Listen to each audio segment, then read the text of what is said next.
Hello everyone and welcome back. Today we are looking at GIJoe Dial Tone Dock and the Legacy Police Emergency Service Unit. So getting into this, let's start off with Dial Tone, our communications specialist here.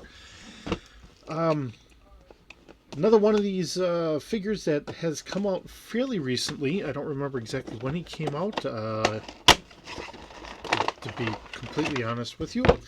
I know it wasn't all that long ago.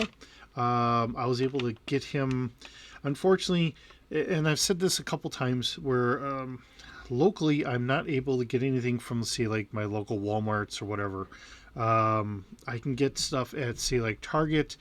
I can find it at GameStop, or otherwise I'm ending up looking for stuff online. So in those regards, it's not always the easiest trying to find things, but sometimes I can get them, sometimes I can't. Just is what it is for my area. Now, I don't know what everyone else's circumstances are and how easily it is to find some of this stuff. So, we just do the best that we can. All right. So getting some of our stuff out here and trying to get it past the tape. Because we got a knife.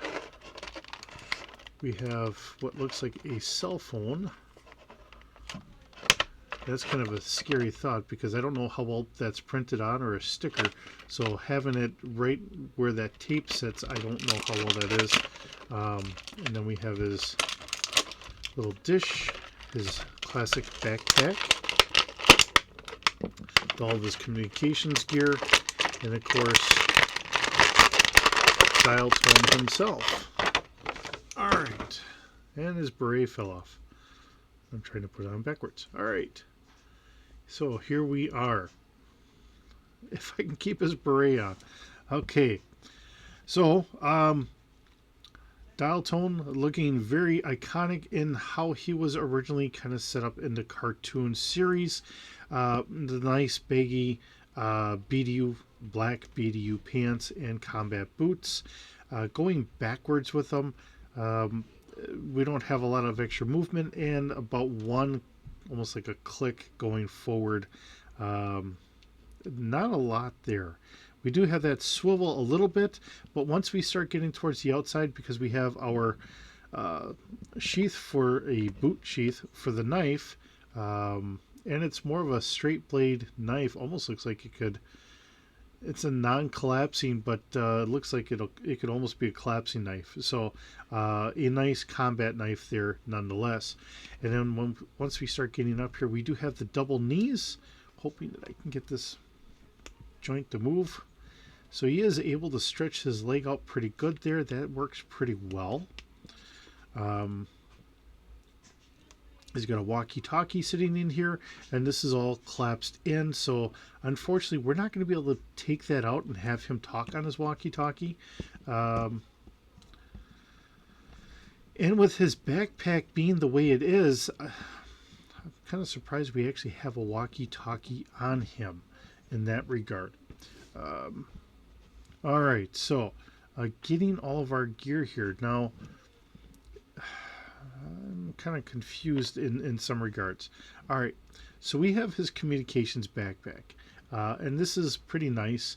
We do have a spot, looks like a light that can swivel.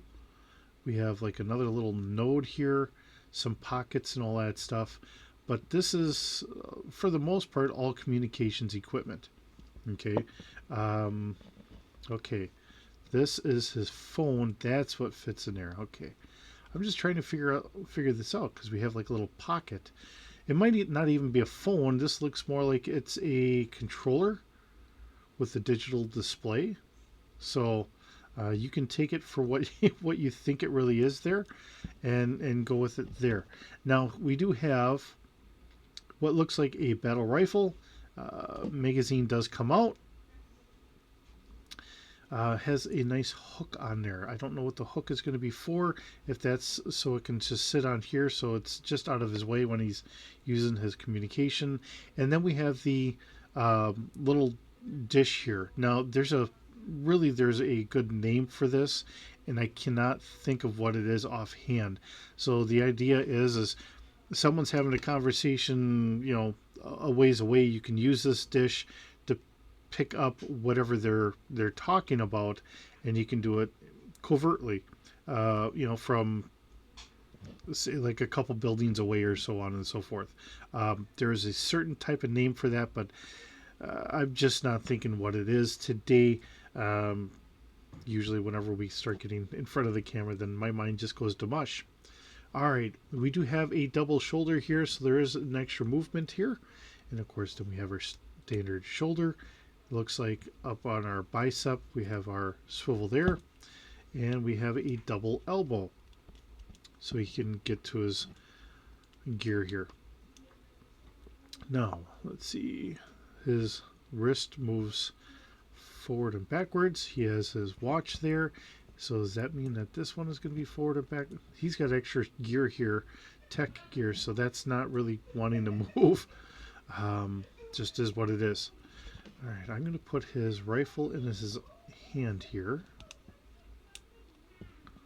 Unfortunately, again, we don't have a base for him to use for a stand.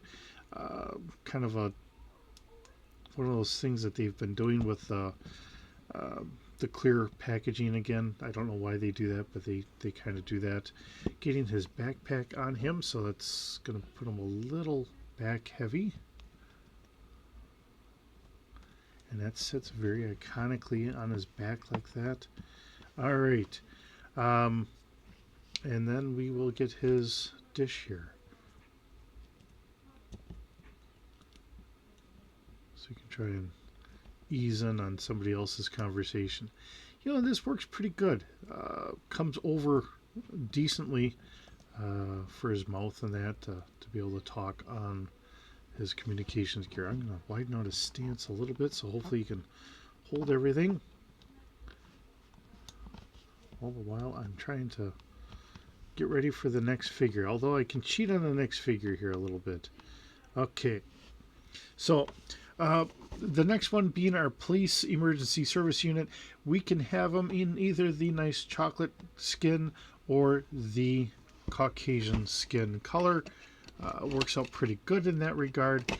Very nice to see, especially in today's day and age, that we're actually doing the legacy with the fire department, the police, and that. I guess the only one I'm kind of wondering if we're going to do is, are we going to actually have like nurses? I think that would be kind of a nice nod to a lot of the services there. Having like a combat nurse or just a nurse and general doctor. I think that would be kind of neat. Myself, as we get all of his gear out, and we have a flare gun, actually the same flare gun that we're going to have with Doc himself. We have a taser unit and a coffee cup. He's got a magazine driven shotgun here for breaching doors and so on and so forth.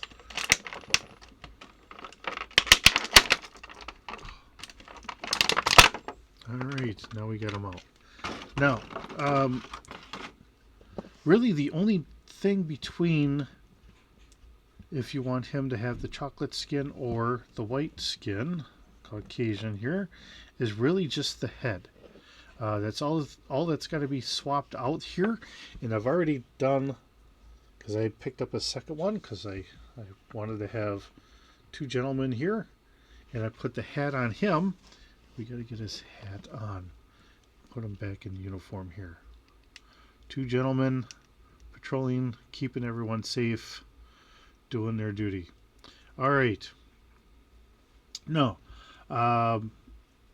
Looks really good. The joints here, we have our standard swivel with our boots, and because the boots match up here, that is a connection spot, so that swivels there. We do have our thigh there. We have a pouch here. I don't know what he's got in here. Probably his notepad, maybe a phone or something in there. And of course, he does have the double knee joint. So nice and flexible.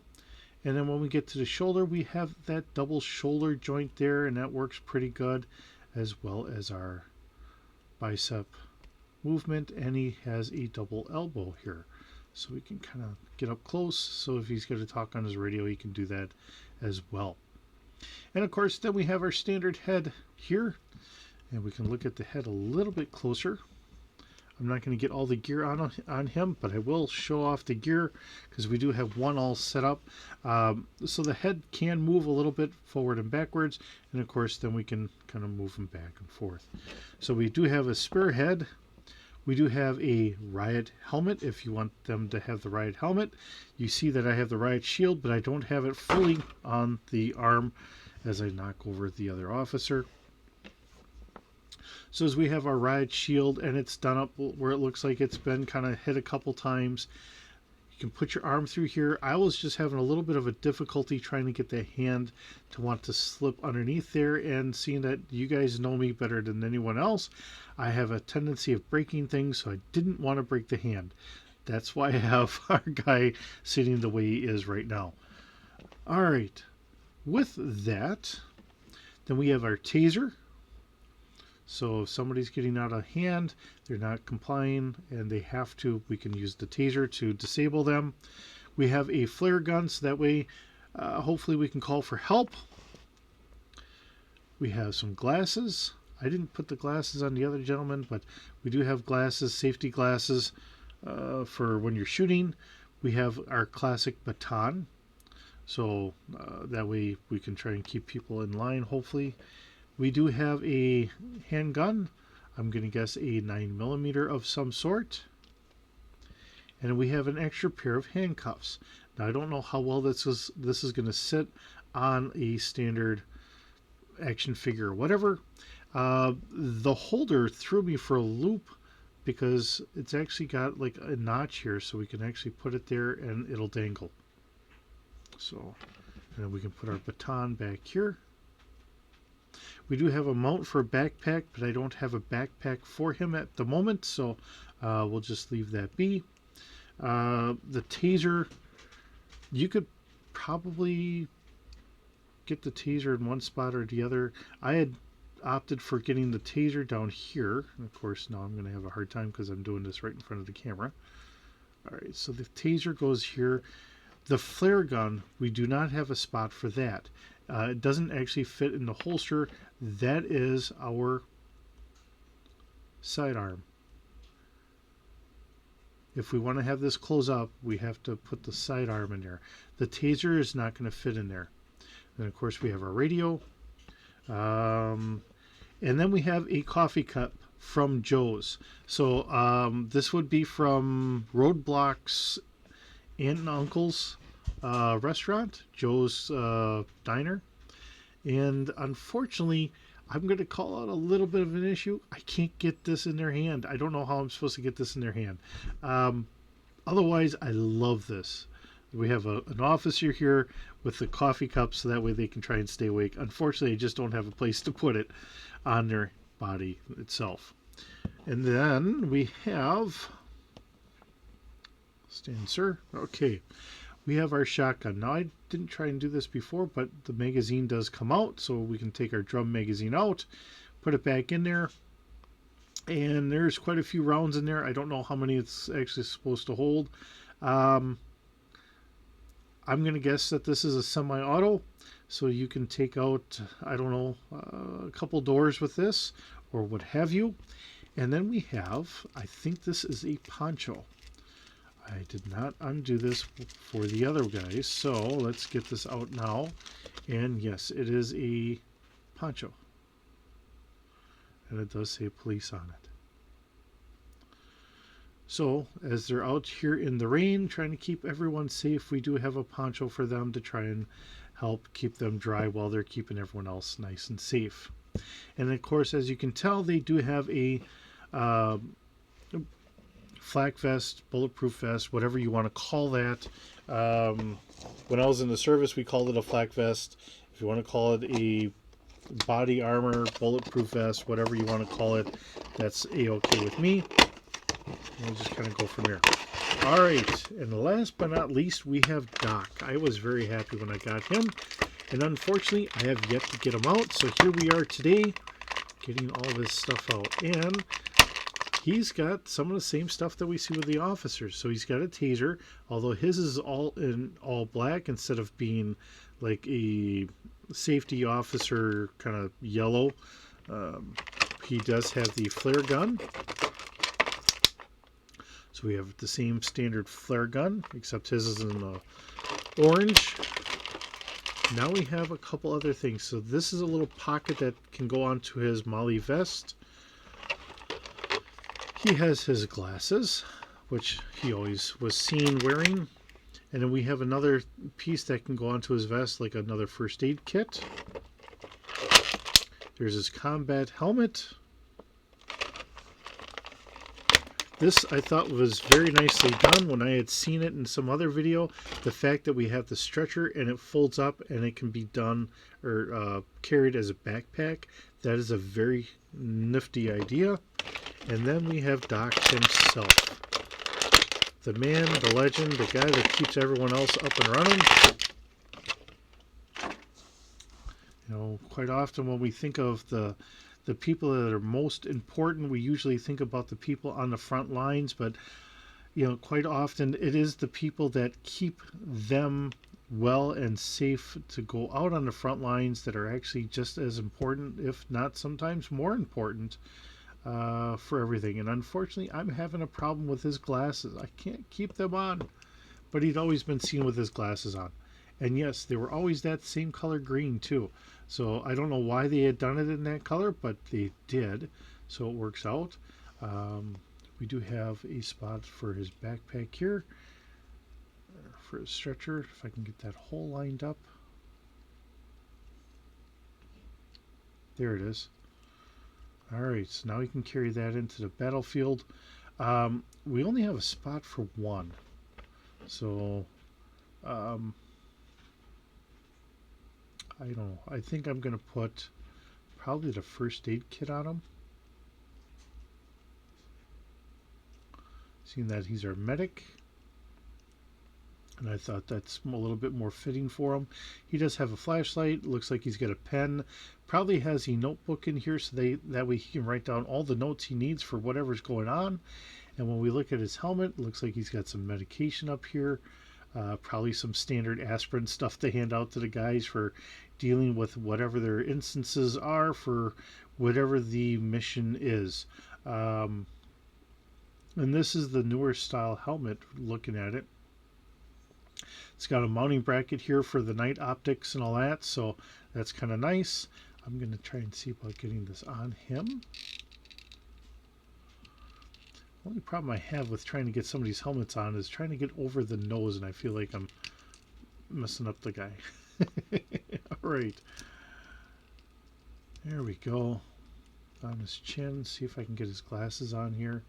At least so it looks decent. I'm hoping.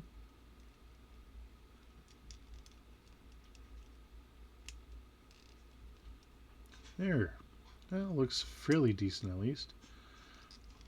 You know, there's guys that know how to really do this stuff and they can spend the time to do that. And I'm just trying to get it so he looks fairly decent. Alright. We haven't gone through all of his movements here. And with his pant legs coming down here, we don't have much movement in that foot. So I'm just going to kind of point that out. He does look like he's got a double knee here. If I can get this the one to go. There we go. So you can kind of flex a little bit, but he's got some of his gear in the way. All of the extra pouches here to try and keep all the gear he needs to keep everyone else going. A little bit of a torso twist, but not too much. And of course he's got a double shoulder here. And he's got his bicep movement and a double elbow, so he can grab his flashlight or whatever else we need. And he's got a watch on his wrist, so he can try and use that to help keep an eye on counting breaths and heart rates and all that other stuff, which is all good. trying to figure out exactly where everything's going to sit. I'm going to say that his taser should sit here in his holster there, and this, our flare gun, should fit in this holster here. And it kind of does, but the problem I'm having is just the trigger guard. So it fits in there, but not as deep as what I thought it should, but we do have that. Now I do want to kind of point out the whole stretcher. I mean, the biggest part about having him here, and the fact that he can kind of tap onto some of these officers to kind of help him haul someone away, is just the fact that we can get this stretcher out and we can get a Joe on top of here, and that stands almost the same height as him. So that means we'll have the feet out here, a head hitting here, and we can put that into a Joe's hands, so that way we can get somebody off the battlefield and hopefully getting them into better care. Very nice, wonderful to have him in our group. I don't care who you are, I think it's just important to have Doc, and he's very iconic, and he was always a big member to me in the G.I. Joe force. Just like Dial Tone and some of the other guys that you didn't see them on the front lines, but they did have some iconic roles for them because they were the back force that kept everyone else going.